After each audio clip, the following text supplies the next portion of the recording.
we'd sprint on opposite sides of the road and last man standing, which is like the old Belgium riders.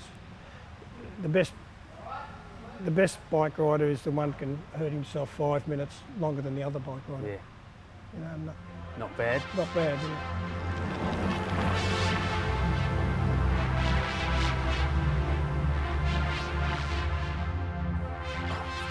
I've got to warm up. Jane. John, welcome to Off the Bike. Thank you. Pleasure to have you. Yeah, you too. We're, How many Victorian titles? How many Victorian kilometre titles have you won? Oh, mate, not many. Probably about 4. Right, here's another 100, mate. Beautiful. 100 kilometre, beautiful.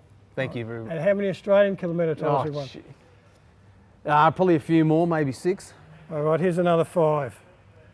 4,000 metre individual, another 4. 4,000 metre individual pursuit from 1965. 65 amateur You were very young then, weren't you? I was very young at that point. This other one's 72, I was born, so We'll give them close. beautiful. You better start asking me some questions. No, now. I will, mate. Thank you kindly for that. You can never have too many titles. Can't you? Wow. Well, they taught me that Hilton Clark, the Monster's got him in his garage. What's that, the titles? Yeah, points, brownie points for winning training rides. Well, he probably has.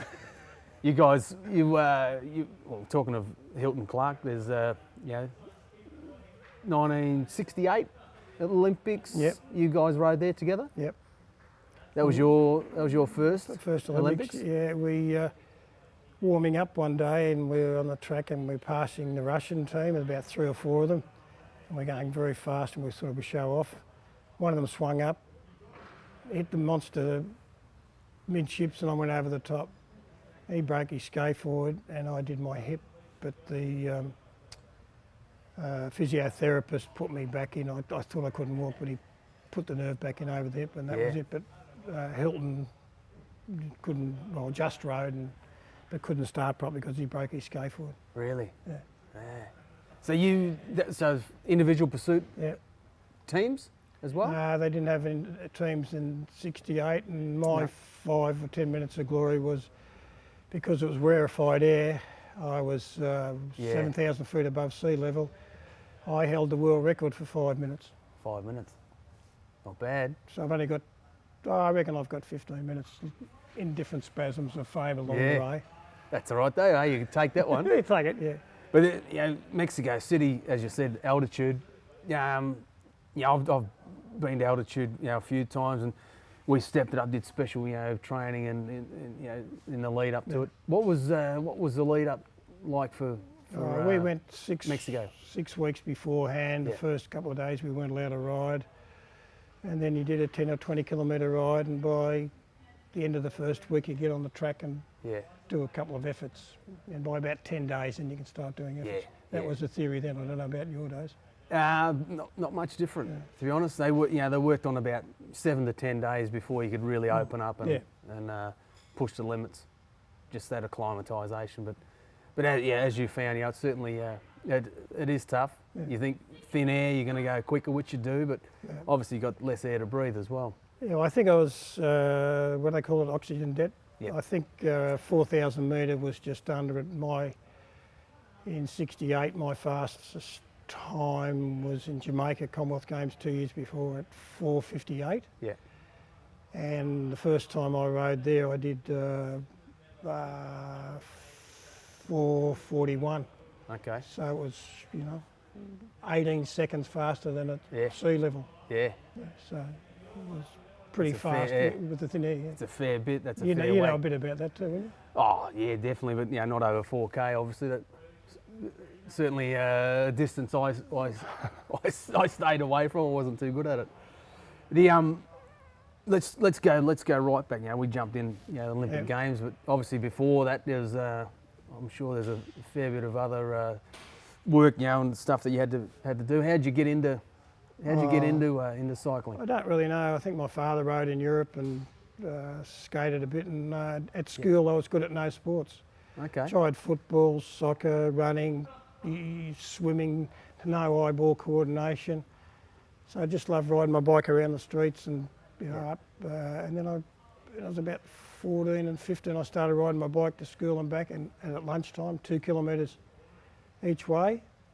As fast as you could do it? Yeah, and just get on the bike and go flat out. And then at 15, I was still at school, and that was okay. And then I worked in a fruit shop on Friday night, Saturday morning, and my first bike was £40, which would be about $150. Yeah. And I paid £1 off a week on it. And my first race was on the road when I was 16 years old. Wow. And I came second, won the next one, got put on scratch. The next year, 17, I represented Victoria in the junior Australian titles. Yep. And the next year, 18,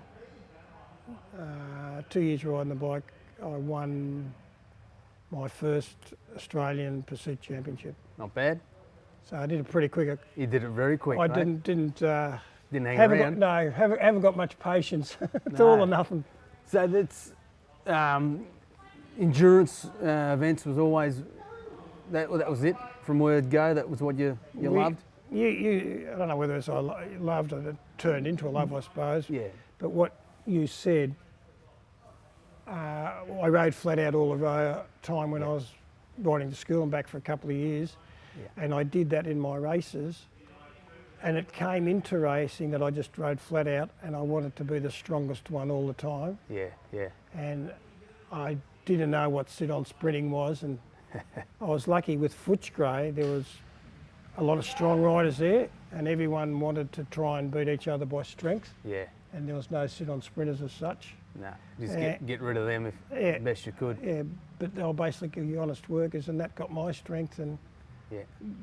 we'd sprint on opposite sides of the road and last man standing, Yeah. which is like the old Belgium riders. The best bike rider is the one who can hurt himself 5 minutes longer than the other bike rider. Yeah. You know, Not bad. not bad, yeah. Yeah. And in road races, my father used to follow, 100 kilometres, whatever, and they were mostly handicaps then, and he would give us times along the road. So we would always, or I'd always work hard with at least a few others to try and catch the next bunch. Yeah. And I end up getting quite a few fastest times yeah. and wins in road races.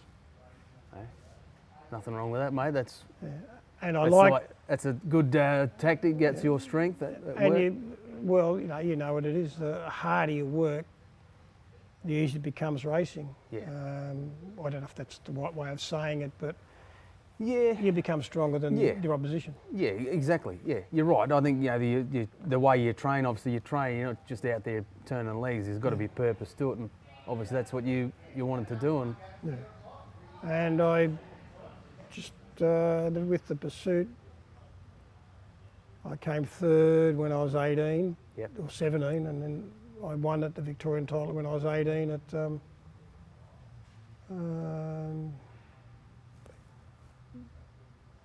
against John Hine on the Melbourne Velodrome, and the Melbourne Velodrome was boards, but they're going opposite way to what the boards are that you've raced on. up and down. Yeah, and they pulled concrete off them and the boards were loose.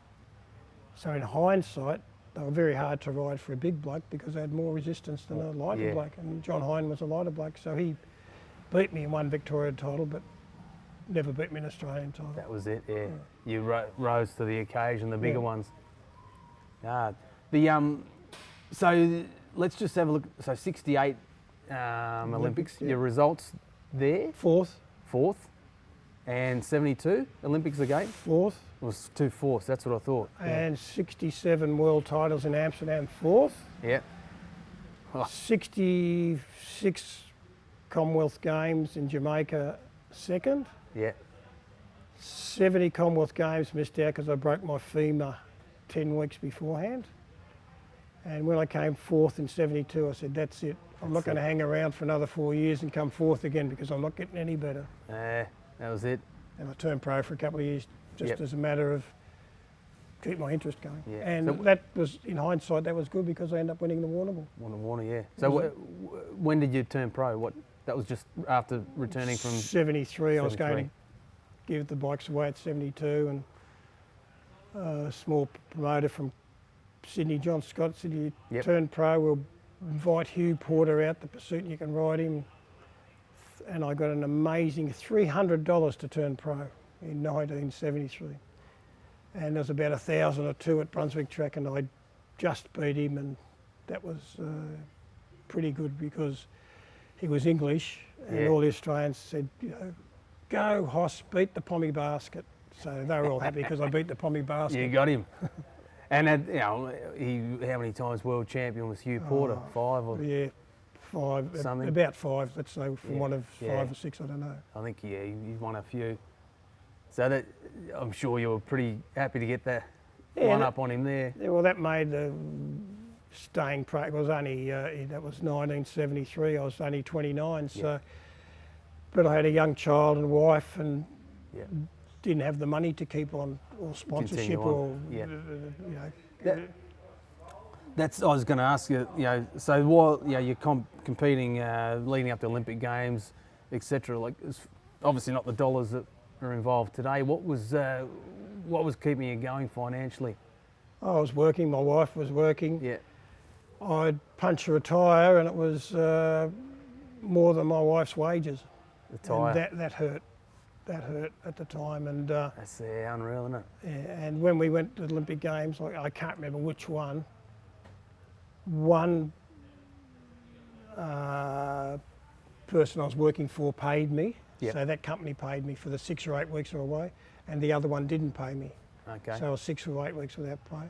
Yeah. And at the time, at the Olympic Games, the Olympians got $1 a day allowance, and that was classed as dry cleaning money. $1 a day? $1 a day. Really? Dry cleaning allowance. That's all you got. Unbelievable. And well, it's hard to sort of put it into, you know, today. But you don't know any different, No. and you did it because you did it and you wanted to do it. Well, that's it, and you're pulling the colours on, mate. Yeah. As you know, it's a big thrill to. Yeah, it was beautiful, you know, riding the Australian jumper, and you know, especially in Jamaica. I was only 20. Yeah. And you know, I'm representing my country, me. You know, that was great, and then. Yeah, pride. Pride. And 68 was all right because I was in the unknown, and 72, I had the pressure on me because I was the most senior bike rider. But there's a lot of good pursuiters, and the starting line of that first race, I was so heavy and nervous because I had pressure on. I put pressure on myself. Yourself, yeah. But lucky it's a 4,000 metre, not 1,000 like you, because you've got a bit of time to think about and get yourself thoughts right. maybe a heat and a few other rides as well. Yeah, not just one over a minute. Nah, one chance. But but that's, I suppose, the pressure of it. It's what you love it, what I loved about it, and I'm sure what you loved about it. Yeah, I just love riding, going flat out. You know, I was just speaking to someone the other day. Came to the bike shop, wanted to know a bit about how to train, and I said, well, you don't have to push big gears in training to push big gears racing. I said, I was the strongest rider in Australia for 10 years, and I rode to Frankston and back often, especially in summer. I'm in a 76 fixed. Fixed, yeah. And that's over 100 kilometres. And people these days can't believe you. And I said, well, that's me doing more than Joe Blow next to me. Yeah. And you've got to do those things. Yeah, coasting, the guys on the geared bikes, coasting and cruising and big change in the gears. Well, you're doing 100 kilometres, you don't stop pedalling. Yeah, exactly. So how productive is that to the other guy with gears? Yeah. And you learn to ride criteriums good because you can go around the corners quick. And good point though. Yeah. But that, we've all heard stories about the hell ride and how crazy that's become. But when it would have been when you were at your best, that's probably that was actually a race. It was a the most you got in a bunch then would be about 60. Yeah, what did they get? But they were all 200 or 300. 200. But then it was more controlled. It was actually you had someone saying, "Oh, you're not going to be in it, or you can," or pretty well. Was that true? Well, you just burn each other off. Yeah. And then they'd have the sprint in front of the just before Luna Park. Yeah. Was it called the Frankston Derby, or was that a different? No, I don't know if it was. No, I know that came in later on, but you'd meet, I think in summer about 8 o'clock in front of where the arts centre is now. Yep. And, you know, you'd be home by whatever, 10 or something, or because it all depends where you lived, about 11 or something. Yeah, okay. But I don't know if it was called the Frankston Derby then, but Mate, and people had different agendas. You know, you go hard earlier, and some people sit on the back, and it depended how you felt at the time. Yeah, okay. So the if you look back at, you know, your time in the sport or in cycling, you know, anything you'd do differently? I know it's easy to say now in hindsight, but anything you'd do? Well, you did a lot. You know, I had 2 coaches. Keith Reynolds was my first coach. Yeah. And I went up to him as a 17-year-old and I said, "Could you train me for the pursuit?" And he says, "John, I can't train you for the pursuit, but I can train you to get fit." Yeah. Because he knew nothing about, well, no one knew much about pursuiting then. Yeah. And then when we went to, that was about 1963, 64, then we went to Jamaica, Harry Brown was the coach, so then I went to Harry Brown. And then I came back to Keith in 72, so I had a couple of coaches. But a lot of it, you know, I had no scientific, you know, your diet, we'd have, I'd often have rice and stew for breakfast on a day of racing. Yeah. And in winter, we'd race at 1 o'clock in the afternoon on the road, and I'd have steak and eggs for breakfast. Well, Yeah, really. yeah, well, you don't have that now. No, you'd be wouldn't even think of that. And But sorry, I will say a few times I've been to Japan to race the Kirins there. Part of the diet at the track is, you know, you can eat the Japanese style food or the foreign, the gaijin, get the rice, curried rice. That's it. And I'll tell you, it's not bad. Didn't do any of the guys too much harm. well, the night I used to get up about 4 weeks before the Warrnambool, let's say from 6 to 2 weeks to go before the Warrnambool. 2 and 3 times a week at 2 o'clock in the morning I used to get up before work. Yeah. And Svonka, my wife, would make me rice and stew for breakfast. At that time? 2 o'clock in the morning. And then I'd go out and meet John Grimer at Footscray at about 3. And then we'd ride around the Dandenongs this is from St Albans, Footscray. And I'll be back in Collingwood to start work at 8:30, 9. Really? That's amazing. Yeah. And how many times a week would you do that? About two times a week for 4 weeks before the war, 6 to 2 weeks before the war. How'd you function? Oh, I got off the bike once, climbed up the hill because Johnny Grimer was a bit lighter than me and I was a big heavy bloke. Yeah. And I hated the hills because I was too heavy. And I got off the bike and said, "I'm not going any further." It's about 5 o'clock in the morning. So no, I'm not going. He said, "Oh, there's a pie shop and a milk bar just around the corner." Yeah, 5 corners later, we get to the pie shop. Yeah, that old chestnut, yeah. Just around the corner. But got you home though? Oh, I got you home, yeah. And you win the race. Yeah, exactly. So it was worth all the hard effort. Maybe the pie, mate, that was... It might have been that one pie, One pie, that's it. No, but see, these stories, mate, it's you know, you had to get up at that time.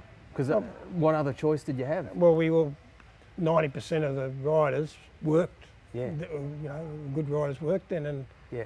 You know, there was only 1 or 2 that didn't work that had the money from their from their parents or whatever. Yeah.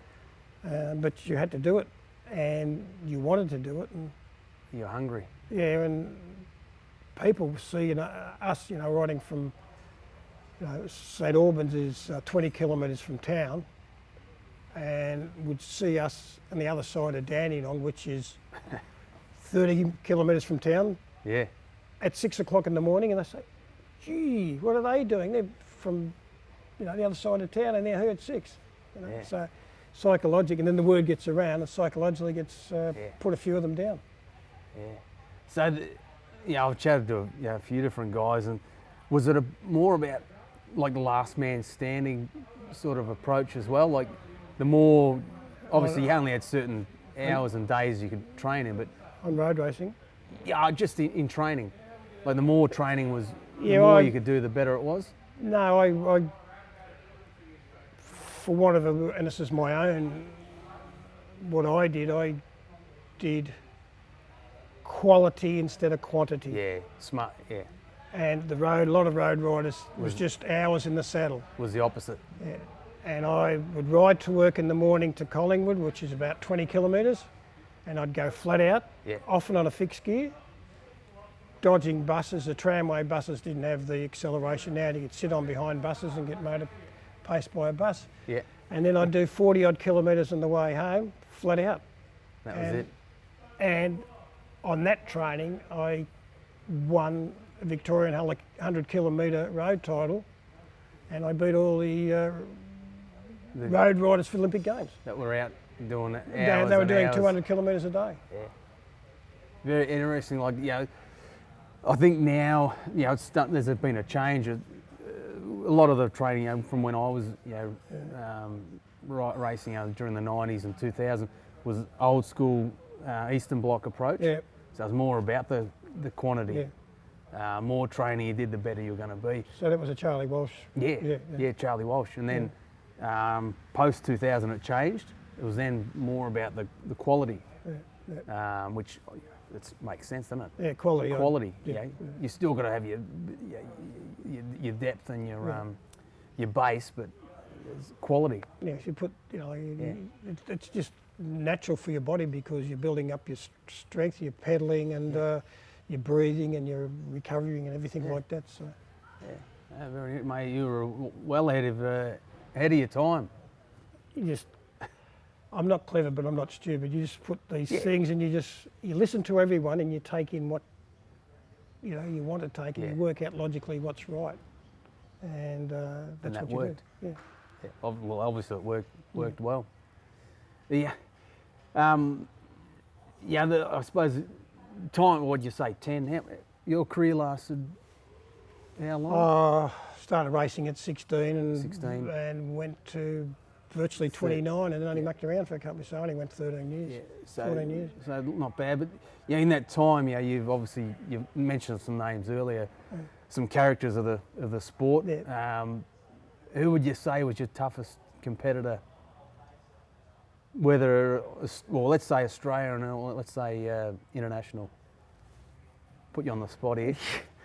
Well, in Mexico, I lost the ride off for third to Xavier Kerman. Okay. He was Swiss. Swiss, yeah. And then in 72,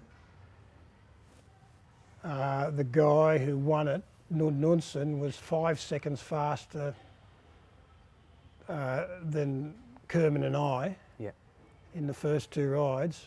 Kerman and I were the same time, so we rode the semi-final, and whereas Lutz, the German, when he rode Knudsen, he took it easy and got caught, so he was racing for the third.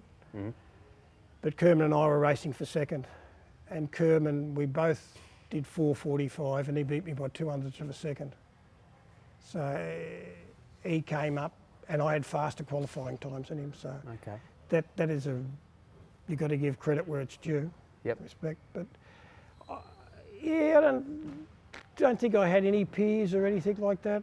You know, I rode my own. Did your own thing? I did my own thing. I knew I wasn't going to win sprints on the track, but I won a Victorian Omnium title, one Victorian 10-mile title, so I'd attack and they'd always expect me to attack. And when you're an attacking rider, you were the marked man. Marked man, and then you'd hope that if you got the gap of 100 metres going to the road, that they'd be looking at each other and not chase you. Yeah. So, it wasn't. I treated everyone, you know, with. Donnie Wilson was a strong rider then. Peter McDermott was a strong rider then. Ray Bilney was a strong rider, but I didn't class myself as a road rider, but I run a lot of good, hard road races. Yeah, but maybe because you didn't have that expectation or that pressure on yourself. Yeah, maybe. And I don't know. Yeah. But I just love the bikes. Like you got the Tour de France now. There's riders I respect like Peter Sagan. I just can't believe how that guy rides. You know, and I like the one-day Belgian riders that ride flat out all day, because that's me. Like Fabian Cancellara, I know he's Italian, and Tony Martin's a bike rider. He's a time trialist, but he go out in a race. Kwiatkowski's a bike racer. You know, Gilbert. I like that type of racing. Whereas Froome, it's a bit too orchestrated or. I like those one-day classics in Belgium and Flanders and those. Did you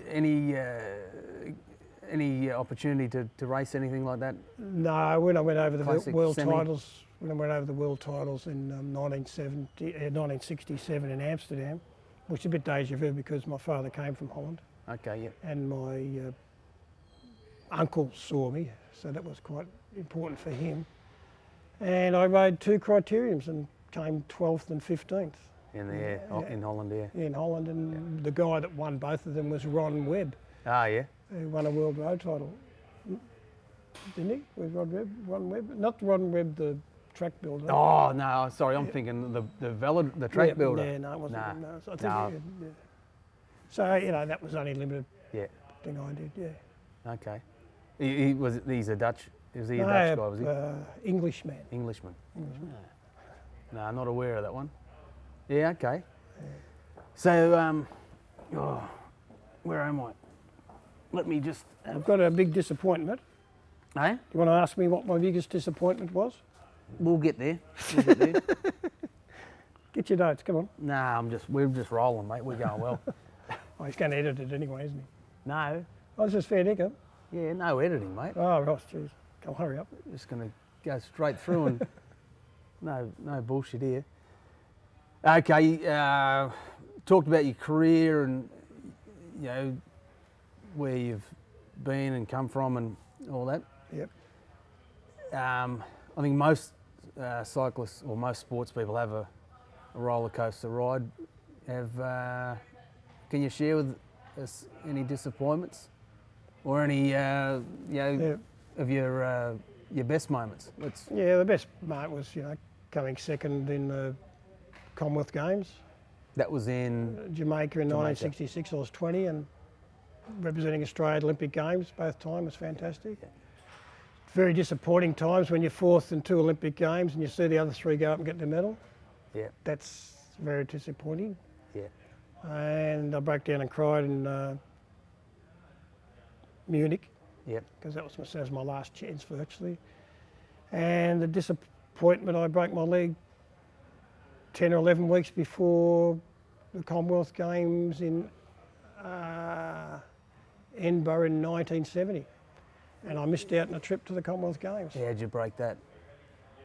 I won the Victorian title on the Saturday, and on the Sunday I was riding the kilo title, going to the new 1K? Yeah, that, just as a training ride. So I won the Victorian 4,000 metre on the Saturday. Yep. Came to the Northcote Velodrome, which was right here, which was a new concrete track. Yeah. And my friend was warming up, and I was warming up, and Gordon, my friend Gordon Johnson, punched up the top of the track, slipped down.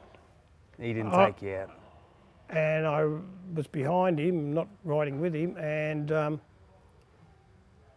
hit him midships at about 20 kilometres an hour, not fast, went straight over the top. Yeah. Went to get up, couldn't. And I did about 3 or 4, and this sharp pain went right through my body. I said, this is not good. I've done something here. I've done something here. And then I lived in a flat in Mooney Ponds, and my father had to carry me up the stairs. And Really? then I went to Doc Toyne, who was our sports medicine cyclist. Then had an X-ray on the Monday and broke the femur. Nice. Yeah. But that's it, that impact at slow speeds, that's when you break the bones, isn't it? Yeah. As you found that if out. you fall 100 kilometres an hour and you slide, you learn a lot. You lose a lot of skin, a lot of skin, but you generally don't break a bone. No. It's when you hit a stationary object, that's when you get the damage. Yeah, and breaking a femur too. How'd you recover after that? No, Tough work? yeah, I drank. It was exactly 12 weeks before my event, and I would have got the pin out 8 weeks. And the officials asked the doctor, could you could you write a guarantee that John would be okay to the doctor? And he says, no. He said, I'd never guarantee anything, No. but he'll be all right. Yeah. Because they didn't have a written guarantee, they didn't even give me a chance to ride the riders they picked Okay. a day before the team went away, who I think I could have beaten on one leg. I'm not big noting, but Yeah. the third best pursuiter they took was 15 seconds slower than me. Really? So, and that was Tough, yeah. that was a big disappointment, and I drank a lot of alcohol for about 3 or 4 months after that. After that, Yeah, a real lot of alcohol. you weren't happy. No, Johnny was not happy. And then I came out, So, and then won a road race towards the end of that season, and I Yeah. won the Victorian and then the Australian Pursuit Championship quite easily and beat the second best rider by, I nearly caught him by about 8 or 9 seconds. not a bad list of achievements there, mate, at all. So you know what it's like, you got to, when you get your Irish up and your back up, you Yeah. get through it and then Exactly. you attack. Yeah. You're some of the big races, you know, I'm only seeing what's in magazines and what I've heard. But the 6-day scene here was pretty big. Yeah, that was before me, yeah. Was that before? Yeah, we rode 2 6 days. I rode one amateur, one with Don Allen. Yeah, that's We came third, yeah. Yeah, I knew you'd ridden a few. and we came third in that, and I rode another one with Hilton Clark Yeah. as a pro in late 73, I think. Yeah. At And Brunswick? No, at Sydney at Wiley Park, Wiley Park. and we came second. Okay, yeah, I've seen some ripper photos. You know, there's photos being posted left, right, and centre on social media. It's brilliant. Hilton and I won 5 12-hour teams races in the amateurs, Yep. 65, 66 and 67. Yep. So they were 12-hour temes races at Okay. Brunswick track, 10 in the morning to 10 at night. Did you race any of the sixes in Europe? No, No, no, I didn't. no. Is that something you weren't exposed to, or it just wasn't? Just Wasn't- wasn't there. You wasn't know, there. things might have changed in 70 Yeah. because my times were the best for the pursuit in the Commonwealth Games. Yeah. So I would have beaten Ian Hallam. And he went on that year because it's still the world titles the same year, and he came second in the world titles.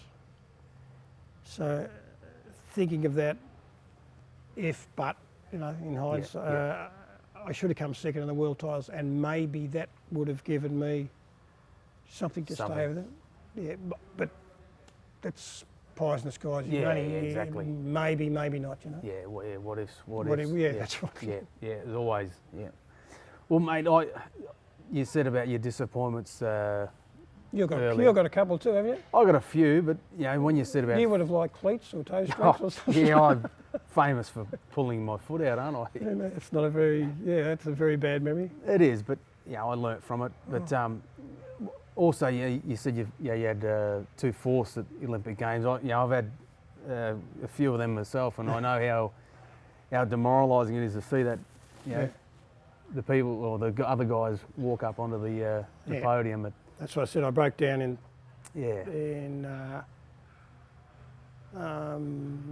Munich because I was 28.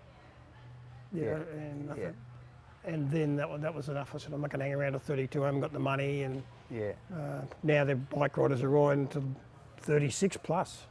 But in those days, it was. That was at the end of the. Yeah, I could see the end of the line. We know what was going to do. Ride another 2 or 3 years. Well, I did ride another 2 or 3 years as mainly for fun, as in the pros, till about when I was about 32. But I still apparently retired early for a lot of people. Yeah, well, 20. But I was happy in. I reckon I achieved. I'm happy with my career. Yeah, well, that's the thing. That's the thing. If you can look back now and you're not unhappy or you wouldn't have changed anything, that's. Can't change anything anyway. No, exactly. No point. No point crying about it. So when you retired, then what? I worked as a where'd you go from there? national sales manager for various companies. Sold bed linen for great names, Sleeping Beauty. Sold for 10 odd years. Before that, I sold leather to shoe manufacturers for 5 years. But Sleeping Beauty was big. I built the company up, and Yeah. when they started getting more sales and I was getting more commission, then they changed the structure, so I had to leave there, and then I went to another one importer of hard goods, Manchester, clothes, things that sold to discounters. I was national sales manager for them. You know, they sold to the reject shop, Crazy Clarks and Woolworths and those type of things. I was 10 years with that.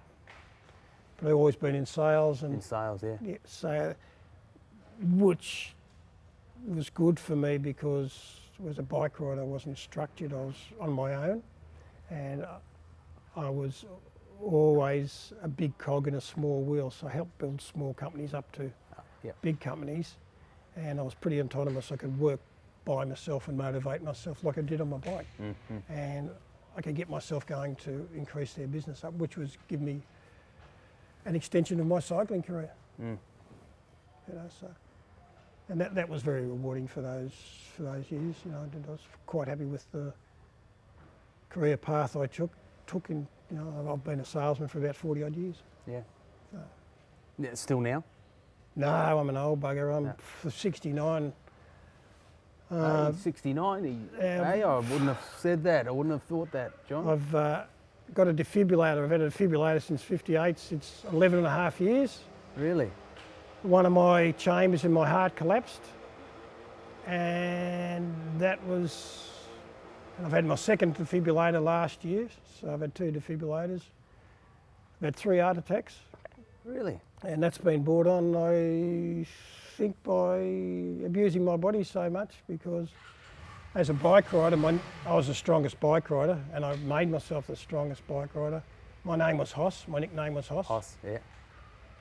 And in work, no one could do, and my first job as I got national sales manager said, we want a salesman, he said, do you drink? And I said, oh, socially, and Jack Dempsey and Ziggy Elton said, well, that's good because we don't drink, and we need someone to take the customers out for lunch and dinner. I said, you beauty. So for those 10 years going around Australia entertaining big buyers from big companies, lunch and dinner, Yeah. big and strong and drinking more than anyone else, then waking up the next day and drinking 10 cups of coffee. Yeah. Yeah. So you just abuse your body all the time and you reckon you're invincible, but finally it catches up to you. Do you reckon that came from your days on the bike? You learn how to hurt yourself. And you think it's normal. Is it a sickness? Yeah, we've all got it, haven't we? Too loud. Yeah. John, if you were racing now, would you see yourself racing road or track? What, you know, with it being so specialised and a lot more money involved? So I'd be riding road. I'd be, like I said earlier and hinted on, love the and being at my level in the elite. Yeah. You know, you'd ride like the Fabian Cancellara's and the Gerard Thomases, and I'd have to lose body weight. I rode about 80 kilos, so I'd have to get down to about 72 or 73, I suppose, now. But I could see myself riding those classics in Belgium, yeah. The Tour of Flanders and Fleck Wallone, the Amstel Gold Race, and just swapping turns in the wind on the flat.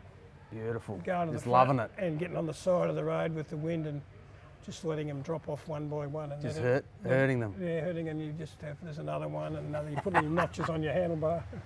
You might be also a lead-out sprint man too. Oh, there might be a role there as well. But you'd be out the lead-out sprint man, but you'd be third back. So you'd be the Lancaster, not the final one. Yeah, Lancaster. The Lancaster, the third last one.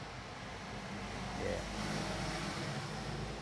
We're just got the guys training the VIS, boys and girls in the background there. The crazy man on the motorbike. He's warming the tyres up. They're not really going to go that fast. But motorbike work, was that a big part of your training regime? Yeah, a little bit. We more on the road, or no? When I had Harry Brown and before we went to Jamaica, we'd go twice a week. Yeah. To Coburg Track, be on the bike behind the motorbike. There'd be about 6 of us at 6 o'clock, and you'd ride till 7 o'clock. Then you'd have breakfast, a can of fruit, and then you'd ride to work. And you'd ride 5-8 kilometres or something like that behind the motorbike with a sprint on a restricted gear about 82. Yeah. Twice a week. And then when we got serious, like just before Christmas, just after Christmas, we'd do that hour on Saturday morning, race Saturday afternoon at the club, and race Saturday night at the Melbourne Velodrome to get your strength up. Okay. And on the road, before I won the Warrnambool, a few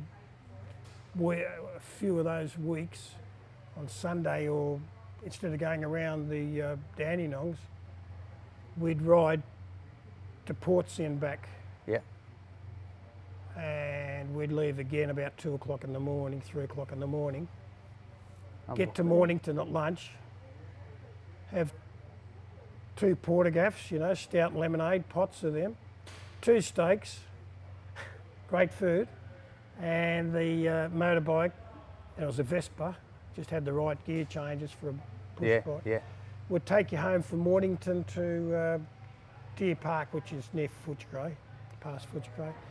So you'd virtually do 60 kilometres behind the motorbike on the way home. And pushing it hard. Yeah, very good tempo, and then each sprint you're up a hill, slide uphill to the finish. Mate, how'd that steak and portergaff, how's that sitting? I was all right after about an hour. You'd have to be doing a few pushes down to... Well, see, that's extra training, see, it's an extra punishment you go through. Metabolism. Oof. But that's it though, you know. That's what you did in those days. Exactly. Yeah, nutrition and hydration, that sort of thing. Yeah. Yeah. Steaks and... That's the worst thing to have, you know. Well, it's that your body's working overtime, isn't it? Well, that's why I want to build my heart up that big, and that's what helped to ruin it. But also in the Melbourne to Warner, I had 2 biddens, both of coffee. Coffee? Yeah. Really? Dark coffee, home brewed espresso coffee. Yeah. One full of sugar, yeah, a bit of lemon, and the other one so mostly sugar with a bit of cognac in it. So the one with the sugar, when was that, for the last bit of the race? You just drink it all the time. And I had no, you didn't have any help from the side of the road, so you rode 7.5 hours with those 2 biddens. 2 biddens of coffee. Which coffee is a diuretic. Yeah. Takes a. No wonder I cramped for about 20 kilometres going through Colmac. And the only moisture I had sugar tablets. Yep. And the only moisture I had was from an orange in little bags. To try and swallow it down. So and for an hour after that race, I could not eat or drink anything. No. I don't know how dehydrated it'd be. But that's pushing yourself for nearly 300 Ks, and then but also under those circumstances, you've really pushed the body. Yeah, you really pushed the body. And you think you had the coffee, you were better than the bloke that didn't have the coffee? Yeah. So it's mind games, isn't it? So the mind wins sometimes. Yeah. And that's the worst thing you could have these days. Coffee, yeah. Wow, yeah. You have it at the start to get you going. Yeah. But over that duration, and that's all you've had. There's no water. There's no, electrolyte drinks and energy drinks. No, guys today would cringe on that, wouldn't they? You'd have rice cakes. You'd have fruit cake. You have a banana, and you'd have rice cake, and ham and tomato sandwich. Yeah. And you filled your back pockets up, and what you ate, what you could take on the bike with you. You didn't get fed along the way. Yeah, that was it. And everyone was on the same boat, so. Yeah, exactly. Yeah. That's it. Survival. Who could? Survival. Yeah. Well, I'm sure it was. I didn't do it. But that's what it would be. Just. Yeah, it's just survival. Yeah. Survival. It's hearing the stories and your take on races like the Warrnambool or the Olympic Games, Commonwealth Games. It's fantastic. I love it. Yeah. I love talking about and hearing stories from guys that have paved the way for me, and I appreciate that. That's what it took. Yeah, you can't compare. We just won a month. People say, "Who's the best bike rider you've seen?" or whatever. I said, "There's good people different in different eras. You cannot compare a bike rider from 100 years ago, 50 years ago, 20 years ago to a bike rider now. if you're good at the time, leave it. leave it to personal. You were the best at your time. I was one of the best in Australia at my time, and whoever's the best now. John, I totally agree with you on that. It's there's that many debates and people throwing it out there. Who's the best of all time? And it's too hard to. How long's a piece of string? Yeah. But you're right. It's you could put some names out there. You'd say one of the best, or there's 10 of the best, but I don't think you can do it. You like everyone or the good ones for what they've done in their own, in their specific field. Yeah, I agree. But mate, I have really enjoyed the chat. You too. I reckon we could sit here all. Well, you're a living legend. I'm a has-been. Well, you're still living? But at least I'm a has-been. No, I'm just living. I'm just living. I've got a little mate in there who keep me going. I don't think there's such a thing as a has-been either. It's once an Olympian, you're always an Olympian. Oh, yeah, that's it. It is a. So what I was meaning is, you're a has-been. You're better off than a never was been. Yeah, I agree. Yeah, I know. That's I knew that. I knew that, mate. I'm just trying to pump us up. You're more diplomatic than me because you're going to come here on again. I don't have to come again. No. No, I think it's you an Olympian. You're in that small group. Yeah. It is a club that's exclusive and just a great experience to be a part of that. You're not going to make me cry again, are you? No, you're not going to cry, are you? No. I'm not. You're getting all mellow. You're getting all dramatic. Am I? No. Oh. Just trying to put the pressure on you. No. I live on pressure. Oh, that's good. 1 kilometre, one chance. Well, don't get a. Well, that's right. Couldn't get much harder. I heard Wiggins say a few years ago about the road time trial in the Tour de France. It was about 3 years ago. He said, "What about the pressure in a time trial?" So it's no pressure on a road time trial as it is to a 4,000 metre pursuit. Yeah. Individual pursuit or a team's pursuit. Yeah. And I thought then, and I just brought it up now, I thought it's even more pressure for a 1,000 metre. Yeah. 1 kilometre time trial what you did, because Yeah. it's all or nothing right there and then. So you've had more pressure than anyone. Yeah, well, at least now there's two chances. If you do stuff the start up, you get a restart now. Oh, geez, they got it easy again, haven't they? Well, I did something, didn't I? You changed the rules. Changed the rules. Oh, see, God, that's very good. Yeah, I'm happy about that. But no, John, as I said, I appreciate your time and Thank you for having me. Thanks for joining me off the bike. Thank you. Ciao.